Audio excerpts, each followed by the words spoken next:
Hi friends, welcome to Ftopreview.com. In this video I will tell you how to change your mouse pointer on your Android.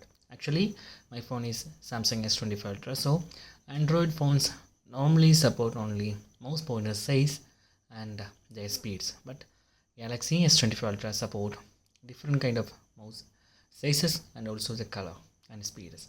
So how to access that? Just open your settings from the menu. Open your settings.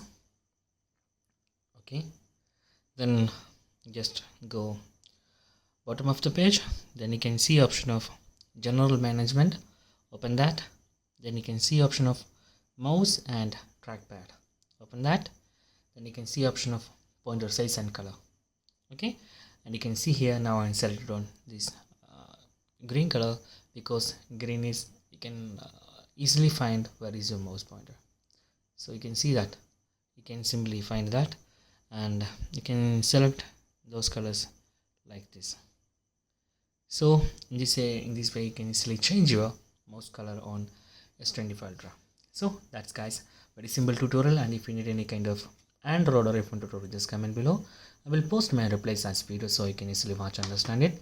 And if you enjoy this video, please like, comment, share and subscribe our channel for getting more videos like this.